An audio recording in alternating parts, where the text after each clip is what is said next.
أعوذ بالله من الشيطان الرجيم. بسم الله الرحمن الرحيم. حرمت عليكم الميتة والدم ولحم الخنزير وما أهل لغير الله به والمنخنقة والموقوذة والمتردية والنطيحة وما أكل السبوع إلا ما زكيتم. سورة مائدة آيات نمبر 3. حرمت حرام کړل شوی دی علیکم پر تاسو باندې المیتة مردار والدم وویني ولحم الخنزير او د خنزیر غوښه وما أهل لغیر الله وما هغه څه أهل چې आवाज کړل شوی پر هغه باندې لغیر الله د الله عز وجل د غیر څخه د غیر به هغه باندې والمنخنقة او خپکړل سوی والموقوذة او وشتل سوی والمتردية رالویدله والنطيحة وهل سوی وما اکل سبوع او هغه چې درنده خوړلی الا ما زکیتم مگر هغه وخت چې تاسو یې ذبح کړی. د دې آیات د مخکنی آیات سره مناسبت دادی چې مخکې آیات کې الله تعالی فرمایل الا ما یتلا علیکم چې پر تاسو باندې دا پلانای شی تاسو ته حلال کړل شوی الا ما یتلا علیکم مگر هغه چې پر تاسو تلاوت کړل کیږي. او مخکې اول آیات کې دا خبره تیر شو. نو اوس د ما یتلا علیکم تفصیل بیانې چې کوم شیان پر تاسو حرام شوی. الله سبحانه و تعالی په دې مبارک آیات کې د اتو شیانو د حرمت یادونه کوي چې د هغو د جملې څخه اول میته ده. حرمت علیکم المیتة حرام کړل شوی ده پر تاسو باندې المیتة مردار، یعنی دغه حیوانات او د دې څخه علاوه چې نور پر تاسو حرام کړل شوی دي د هغو د جملې څخه یو دغه مردار هغه حیوان ته وایي چې هغه په خپل مرګ باندې مړ شي، یعنی داسې یو حیوان وي چې د هغه ذبح کول واجب وه خو ذبح نسو او خپل مړ شو، نو دې ته میته وایي او میته د دې خوړل جائز نه دي. تفسیر ابن کثیر لیکلی دی چې الله سبحانه و تعالی په دې خپل بندگانو باندې هغه غوښه حرام کړی دي چې هغه د انسان بدن ته او یا روح ته تاوان پیښي. نو دغه غوښه چې دی وایدا هم روح ته تاوان رسي او هم بدن ته او انتهایی سخت مضری دي. نو په دې وجه باندې دا منع. والدم او ویني، هغه ویني چې بهیدون کې ویني وي چې دم مسفوح وي، هغه ویني هم الله عز وجل حرام کړی دا او خورکه یا شک جائز نه دي. ولحم الخنزير او د خنزیر غوښه دا میته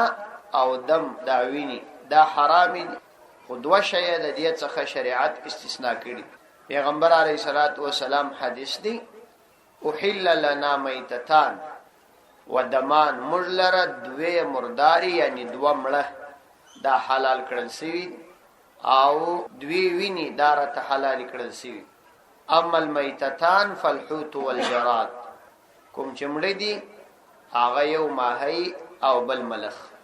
یعنی دا ذبح نه غواړي به له ذبح کمړس ولا نو همه تا ته خوراک جائز دي. د وبو سجراوي استینه همای طبعا خپل امر او موږ اولاد سود راغ ډیر ظلم شروع کدم ځکه څو واره و چې مرس نو دا ذبح نه غواړي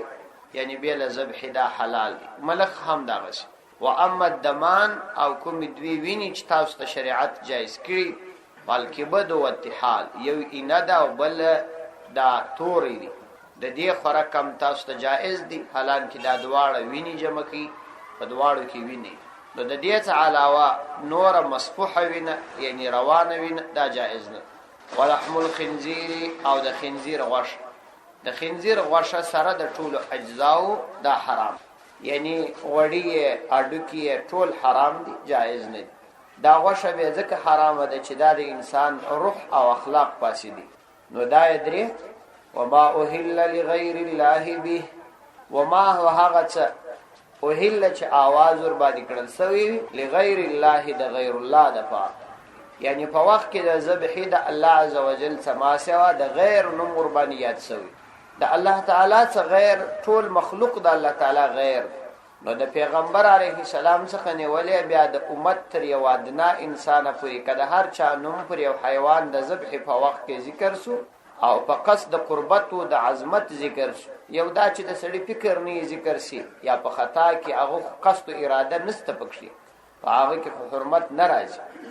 چې په قصد او اراده د کوم غیر د پاره حیوان ذبح سي نو دا حرام هغه کده پیغمبر علیه السلام په نامي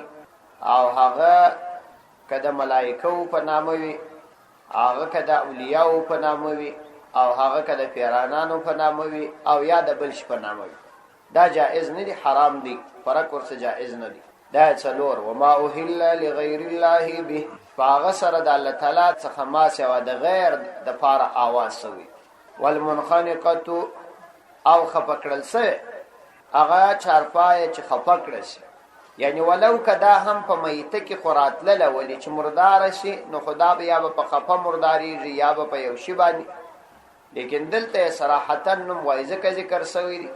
چې مشرکان دغه منخنقه او موقوذه او متردیه او نطیحه دا حلال ګڼل او دا خړل والمنخنقه او خپکړل سوی کوم حیوان چې یا مثلا په یو جال کې بند شي او یا په پړی کې بند او یا یو څوک خفه کې مړ شي نو دام جایز نه ده موقوذه هغه حیوان ته ویل کیږي چې هغه ضرب اخري اوازي د مثال په توګه یو څوک هغه وولي په توفک باندې او هغه مړ شي په توفک کوم ښکار وویشتل سو نو دا او مړ سو دا جایز نه دی ځکه شریعت کې دا ضروری ده احکام القرآن کې امام ابو بکر جساس رحمت الله علیه را نقل کړي چې دا ضروری ده چې د ښکار کولو په وخت کې به دا د ښکار اله دا نوک لري دا تیز به یعنی دای بخپل دغه ستیری وی چې په هغه باندې جکس نو د توفک مرمۍ خو خپل تیره نه ده بلکې دا د توفک مرمۍ د باروتو په زور باندې په حیوان کې غار کوي خپل نفس په دې کې زور نه نو په دې باندې کوم حیوان وویشتل سو او مړ سو بیا خوراک جائز نه دی حرام دی ابو بکر جساس رحمه الله د دې تصریح کړي او د حضرت عدی ابن حاتم رضی الله عنه روایت را نقل کړي دي چې ما پیغمبر علیه الصلاۃ والسلام ته ویل کچیر زما غشي پر حیوان باندې داسې په بر باندې ومشتي او بیا د حیوان مړ سو زده دې څخه خوراک کوایسم پیغمبر علیه السلام ورته یا دا حرام ده دا په منقوزه کې شامل ده نو دا منقوزه ده او جائز نه دي خوراکي والموقوزه نو دای شپږ والمتردیه او متردیه به هغه چارپای او هغه حیوان توای چې هغه په یو ځای کې ولويږي د غره څخه راولويږي او یا د مثال په توګه په څا کې ولويږي نو د دې څم خوراکه جائز نه دي وسپدی کې هم شرعي احکام ډیر دي خصوصا د اشکار چې څوک کوي د اشکاریان بیچارهګان په دا کې ډیر په غلطي کې واقع د مثال په توګه ک په غره باندې یو حیوان وویشتل او بیا لاندې ولوي خدا معلومه نه و چې اوس به دا په دې وشتلو مړوي او کبه دا د دې ویدلو څمړوي د دې څخه خوراک جایز نه دی دا منع یا د مثال په توګه په هوا باندې چایو کوتره وویشتل یا یو بل حیوان یو ویلی وویشتل غلا نیولوي د پرمځکه یا په اوبو کې او دا معلومه نه و چې دا به وس په چی شی باندې مړوي خوراک ور سره روانه یو خدای چې پیغمبر علیه الصلاۃ والسلام څخه حضرت علی رضی الله عنه سوال وکي چې سکله خپل سپی الکم او دا غسره د بسم الله اوایم او دا یو حیوان بیا ښکار کی چې زور زما هغه مړوي نو ماته نوی معلوم چې دا به د ازما سپی وجلی او که خپل مړوي او یا ازما د سپی سره کوم بل سپی ملګری سوی ماته دا نه معلومه چې دا به ازما سپی ښکار کړي که باغ بل چې غیر تعلیم یافته دي نو ما نه فار د دې خوراک جائز دي کنه پیغمبر اسلام ورتولیا عدی رضی الله عنه ته هم پیغمبر علیه الصلاۃ والسلام دغه احکامات ویلي نو وجد دې داد چې اصلا په غشو کې شرعاً دا حرمت پروت دی یو شی چې د اصل ذات حرام وي د حلالولو د فار قطعی دلایل غواړي یو شی چې د اصل څخه حلال وي د حرمت لپاره قطعي دلایل غواړي. نو ځکه دا مهمه ده چې سړی دې ته متوجي سي. نو قرآن کریم کې الله تعالی فرمایي والمتردیه، دا متردیه دا ما حرام ده، جائز نه ده چې هغه یا ساتل ویدلی وي یا د غره چلاول ویږي یا په کومه بله طریقه راول ویږي، خو درکې نه وي معلوم. والنطیحة، او دا چې ټکر یې کړی وي یا یو حیوان د بل حیوان سره ټکر کړي یا پشکرو باندې وهلي، نو دام جائز نه ده او حرام ده، خوراک ورته جائز نه دي که په دغه حالت کې مړ سوی. وما اکل سبع، او هغه چې چارپایه خوړلی وي، یعنی یو درنده یو چارپایه ور باندې پیر سوی وي، هغه دا وژلی وي خوړلی وي، نو د دې څخه هم خوراک روانه دي. الا ما زکیتم، مگر هغه زکیتم چې تاسو یې ذبح کړی. دا استثناء ده والمنخنقه څخه را شروع ده، یعنی دا تقریبا اته قسمه الله تعالی بیان، یو وینه او میتا، دوا لحم الخنزیر، درې ما اوهل لغیر الله دا څلور، والمنخنقه فنزا، والموقوذه شپږ، والمتردیه اوه، والنطیحه دا اته، وما اکل سبع دا نه. دا نه محرمات الله تعالی دلته بیان. الا ما زکیتم، مگر حرام ندی ما هغه زکیتم چې تاسو یې حلال کړی. پدې کې دا څلور جنې وتلی، حرمت علیکم المیت والدم، ولې پدې کې خو حلالېدل ستنه، ځکه چې هغه په خپل مرګ باندې مړ وي نو بیا وروسته خو ذبح فایده نه کوي. او دا غرنګ ویني او لحم الخنزیر وما اوهل لغیر الله به، دا څلور جنې وتلی کدا ته ذبح کړي یا ذبح نه کړي، په هر حالت کې دا حرام دي، د دې څخه فرق جائز نه دي. باقی دغه 15 حیوانات کم دي چې منخنقه ده، موقوذه ده، متردیه ده، نطیحه ده، ما اکل سبوع دي، دا کبي چیرې ژوندۍ پاته و سره دغه زخمه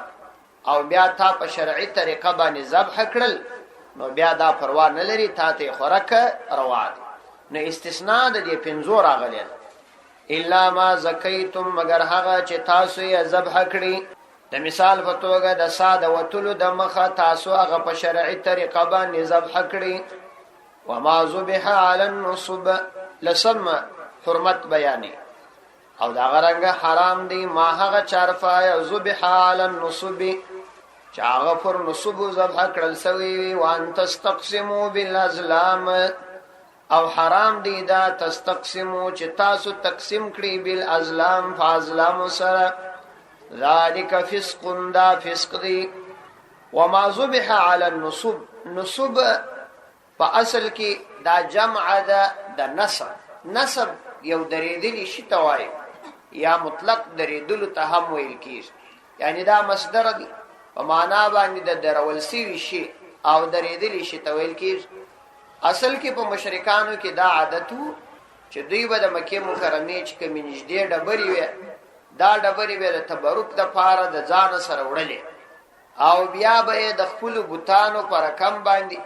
مجسمې جوړې کړې وې، او دا به یو ځای ودرول، د دغه بت دپاره به یې بیا دا چارپایه یو حیوان ذبح کاوه، نو دغه ته نصب ویل کېږي. مطلب دا چې دوی د خپلو عبادتګاو د عظمت دپاره ذبح کوي، نو دې ته بیا نصب ویل کېږي. دا حرام دی، جائز نه. یعنی هر ځای که څوک د الله تعالی څخه ما سوا د غیر الله دپاره او یا د بل شي د عظمت دپاره د نورو په عبادتګاو کې ذبح کوي، دا جائز نه. وما ذبح علی النصب، او هغه چې ذبح کړل شي علی النصب د عبادت پر ځایونو باندې، یعنی دوی چې د خپل عبادت لپاره کوم ځایونه ایښي وي پر هغو یې ذبح کړ. دا خبره به عامه ده که دوی په خوله نیت ورته کړي وي او که نه کړي. مثلا دوی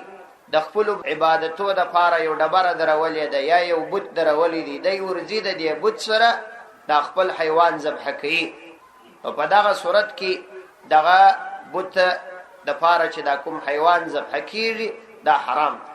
ولو که د په خوله باندې دا نه ویلي چې زه د دې بت دپاره یا د دې عبادت د ځای دپاره حلالوم، ولی اصلا خبره خو په نیت پورې مربوطه ده. دا خباست د نیت کله سړی په خوله اظهار کړي او کله د فعل څخه معلوم شي. نو بس دغه فعل خپل پر دې دلالت کوي چې په دې کې خباثت ستا. وما ذبح على النصب وان تستقسموا بالازلام، او دا چې تاسو یې تقسیم کړی بالازلام، پر ازلام باندې. ازلام دا جمع د ظلم. ظلم په اصل کې هغه غشي ته ویل کېږي چې داغه وژد سر د تیر سر ونه لري. دا اصلا د مشرکانو یو طریقه ده. هغه دا طریقه و چې دوی به د بخت معلومولو د پاره یا د غیب د معلومولو د پاره دا طریقه کوله چې د مکه مکرمه د کعبه شریفې چې کوم خادم او مجاورو د هغه سره به تقریبا تر او یا تر لسو پورې په یو کڅوړه کې دا غشي و. پر دې غشو به پر یو باندې د نعم او پر بل باندې بدلا کلمه لیکلو. نو کله چې په دوی کې چا اراده وکړه د دې چې واده وکړي او یا اراده وکړه چې سفر وکړي، انو دا به نه معلومه ده چې دا واده به ما د پاره په خیر تمام سي او کبه په شر، او یا به دې سفر کې زنق راوړم او کبه تاوان. نو به دغه تسل روپی په انعام کې ورکولې دا خادم لره دی مجاور لره. بیا به هغه راولاړې دي نو سترګې به یې پټ کړلې دا غشو څخه به یو راکش. نو کبه هغه راووتی چې په هغه باندې به دا نعم لیکلی هو، نو دا کار بس د خیر کار بلی شروع کاوه. او کبه لا پر لیکل سویو نو بیا به هغه کار پرې شو دی. نو د استخاره د پاره او یا د غیب د معلومولو د پاره به دا طریقه کول. نو دا طریقه حرام ده، دا جائز نه. یو طریقه داو نو استقسام بالازلام. بیا بل طریقه داو چې دوی کې به یو څوک را ولاړ سو غوی به حلال کی، یا بدرې څلور کسان سره ملګری سول غوی به حلال کی. نو د دوی حساب بیا معلومه نه وي. بیا به دا غش راوړله پر دې غشو به داسې یو عدد لیکلی و، پر یو باندې به مثلا اوه حصې لیکلی وي، پر بل به یو حصہ، پر بل به دوی، پر بل به بیا هیڅ نه ولیکي. نو بیا به دا څلورو کسانو دا دغه راکشولې، دا غشي به راکش کی. کبه اوه حصې پر لیکلی وي نو هغه به اوه حصې اخسته، کبه هیڅ نو پر لیکلی هغه جنې محروم وو، کبه یو حصہ پر لیکلی و یو به اخست. نو دا طریقه باندې به دوی دا کار کاوه او بیا به پر فقراو باندې تقسیمول. چون کې دا د دې د ځان لپاره یو سخاوت او ځوان مردیم بلله، نو که بچا په دې کې شرکت نه کاوه هغه ډیر معیوب او کمزوري بلل کېدی چې ته په دې د غیرت په کار کې لا شرکت نه کوي. نو دا حرام سول. الله عزوجل دا دواړي طریقې حرام کړي. یعنی هم هغه طریقه چې تاسو پر هغه باندې بخ معلوموي او هم دغه چې تاسو په دغه طریقه تقسیم کوي. وان تستقسموا بالازلام، او دام الله عزوجل حرام کړي چې تاسو تقسیم کوي یا بخت معلوموي بالازلام په غشو سره. نو دا خو عین لکه هغه خمار خو بیا په بل آیات کې الله تعالی حرام کړي، خو د دې آیات څخه حرمت معلوم شو. علماء د دې آیات په تفسیر کې لیکلي دي، تفسیر ابن کثیر او نور مفسرین راخستي چې ټول هغه طریقې چې یو سړی په هغه سره د غیب یو درک ځان ته معلومي د شریعت د طریقې خلاف، هغه ټول حرام دي دغه آیات مطابق. که چا عقیده درلودل چې په دې باندې به ماته د غیب درک معلومیږي کافر کیږي، او که چیرې د دې عقیده نه درلودل کبیره ګناه. د مثال په توګه یو سړی دا د ورغوي پر لیکو باندې معلومات کی، او یا د مثال په توګه یو سړی پر نوکانو باندې د دې معلومات کی، یا څوک دا نور خلکو ته ورځي چې پټي معلومي هغه درواغ چې ورته وایي، نو دا ټول حرام دي. د دې آیات مطابق دا جائز نه دي. په موږ کې هم ځینې داسې غلط رواجونه ستا او دغه طریقې را پکښې رواج دي چې یو سړی یو چاته ورځي، هغه د یو زیارت سره ناست وي، انو هغه ته یو څه پیسې ورکي او بیا د هغه څخه د دې لپاره تعویض اخلي چې هغه به سبا د مشکلات حل یا د بعضو کسانو دا مزاج چې هلته ورسي هغه دته معلومات ورکي چې پلانې کار سوی دی، پلانې کار به داسې وسي، معلومات ورکي. نو دا ټول غلطي طریقې دي او دا د مشرکانو طریقې دي. د دې څخه ځان ساتل پکار. وان تستقسموا بالازلام ذلكم فسق، دغه فسق دی، یعنی دا سخت کبیره ګناه او حرام عمل دی. اليوم يئس الذين كفروا من دينكم فلا تخشوهم واخشوني. اليوم ننورز يئس الذين كفروا من دينكم، اليوم نن ورځ یئسنا امید سول الذين کسان کفروا چاوی کفر کړی دي من دینکم استاسو د دین څخه فلا تخشوهم تاسو دا غوین مبیری وخشونی ازما څخه وبیری اليوم نن ورځ یئسنا امید سول الذين کسان کفروا کافران من دینکم استاسو د دین یعنی دوی ستاسو د دین په ارتباط د عقیده درلودل ستاسو دین به مغلوب او ستاسو دین به ختم نن د دغه خبرې څخه دوی مایوس سو ستاسو دین ورځ په ورځ ترقی کوي او اظهار کوي او دوی د ختمېدلو چې کوم عقیده امید درلودلی دا هغه څخه دوی مایوس سو نو تاسو ته نور نه په کار چې د دوی څخه وهم وکي بلکې دوی خو مایوس سي زما څه بیره په کار ده چې زما د احکام مخالفت د دنیا او آخرت د خسران سبب ګرځي اليوم نن ورځ یئس الذين كفروا من دینکم نا امید اسول الذين کسان کفروا چاغوی کافران دي من دینکم استاسو د دین چې دا د الله تعالی دین به کمزوري کیږي او رکیږي به د دې خبرې دوی نا امید اسول بلکې د الله تعالی دین شپ پورا ظهور باندې او قوت باندې پرمختګ کوي فلا تخشوهم نو تاسو دا غوی نه مبیریږي تاسو دا غوی نه مبیریږي چې هغوی بس تاسو دین ته تاوان ورسي وخشونی او زما څه وبیریږي یعنی زما د احکام مخالفت مکوي اليوم اكملت لكم دينكم واتممت عليكم نعمتي ورضيت لكم الاسلام دينا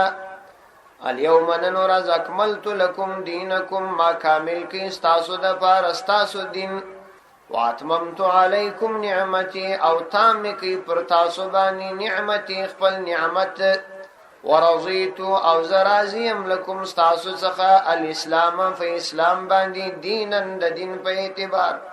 ومن يضطر في مخمصة غير متجانف لإثم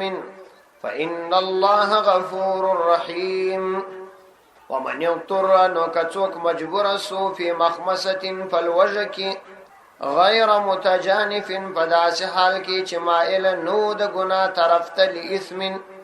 د ګنا طرف ته فإن الله نو یقینا الله عز وجل غفور رحیم